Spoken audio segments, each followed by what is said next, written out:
अस्सलाम वालेकुम नाज़रीन, हाईटेक न्यूज़ के खबरनामे में आपका खैर मकदम है। मैं हूं नेहा खान। नजर डालते हैं आज की अहम खबरों पर।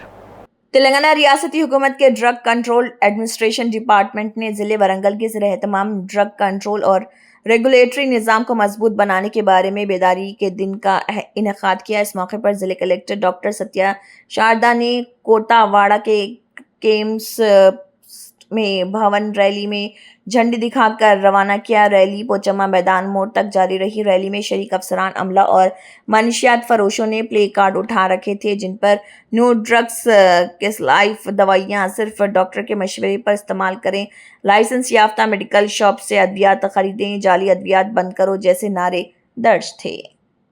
Awareness to the public and chemist conducted by Drugs Control Administration Warangal district. మేమందరం ఏంటంటే వాళ్ళ awareness antibiotics main first point ఏంటంటే యాంటీబయాటిక్స్ ప్రిస్క్రిప్షన్ లేకుండా ఎవ్వరు కూడా మందులు అమ్మొద్దు అండ్ ప్రతి ఒక్క ప్రజలు కూడా మందులు ప్రిస్క్రిప్షన్ ద్వారానే మందులు కొనుగోలు చేయాలి. ఎందుకంటే ఎక్కడ కూడా ఆన్లైన్లో మందులు అమ్మినా కూడా అక్కడ రెగ్యులేటరీ అంటే డ్రగ్ రెగ్యులేటరీ మెడిసిన్స్ ఎక్కడ కూడా క్వాలిటీ అనాలిసిస్ జరగదు. అందుకే ప్రజలందరూ విజ్ఞప్తి ఏంటంటే ప్రిస్క్రిప్షన్ కంపల్సరీ, డాక్టర్ అడ్వైస్ కంపల్సరీగా మీరు తీసుకొని మందులు కొనండి. అండ్ రీటైల్ అండ్ హోల్సేల్స్ కూడా ఎప్పుడైనా ప్రిస్క్రిప్షన్ అడగండి, సేల్ బిల్ ఇవ్వండి ప్రజలకి.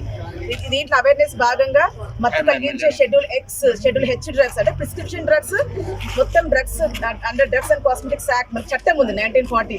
దాని ప్రకారం మందులన్నీ ఒక 2 విధాలుగా డివైడ్ అయినాయి, prescription drugs and non prescription drugs. Non prescription అంటే ఓవర్ ద కౌంటర్ పారాసెటమాల్ ఇలాంటివి ఓవర్ ద కౌంటర్, దానికి ప్రిస్క్రిప్షన్ అవసరం లేదు. కాకపోతే షెడ్యూల్ డ్రగ్స్ అంటాం, అదేంటిదంటే categorize into schedule H1 X drugs, H2 drugs లా కేటగరైజ్ అయింది. ఈ H2 డ్రగ్స్ ఏంటంటే మత్తు కలిగించే హ్యాబిట్ ఫార్మింగ్ డ్రగ్స్ అంటాం మనం as per drugs and cosmetics act 1940. ఇవి ఏంటిదంటే ప్రిస్క్రిప్షన్ లేకుండా సెల్ఫ్ మెడికేషన్, పబ్లిక్ అవేర్ తెలుసుకోవచ్చు, తెలియకపోవచ్చు, తెలిసి కూడా చేయొచ్చు. ఇదేంటంటే సెల్ఫ్ మెడికేషన్ ద్వారా ఒకవేళ సింపుల్ వైరల్ ఇన్ఫెక్షన్స్, థ్రోట్, డయేరియాకి, ఫ్లూ అలాంటి చిన్న చిన్న వైరల్ ఇన్ఫెక్షన్స్కి, కట్స్ అయితే ఇట్లాంటి ఎవ్వటికి కూడా యాంటీబయాటిక్స్ పని చెయ్యదు. ఎందుకంటే antibiotics are nothing but the infections are divided into viral infections, bacterial infections, fungal infections. అయితే ఈ యాంటీబయాటిక్స్ ఏంటంటే బ్యాక్టీరియల్ ఇన్ఫెక్షన్స్ ట్రీట్మెంట్ చేస్తుంది. ఇప్పుడు సింపుల్ ఇన్ఫెక్షన్కి, సింపుల్ కోల్డ్, దగ్గుకి, డయేరియాకి, కట్స్కి, జలుబుకి, వీటికి ఏ యాంటీబయాటిక్ కూడా పనిచేయదు. అందుకే మనకి యాంటీ మైక్రోబియల్ రెసిస్టెన్స్ డెవలప్ అవుతుంది సెల్ఫ్ మెడికేషన్ ద్వారా.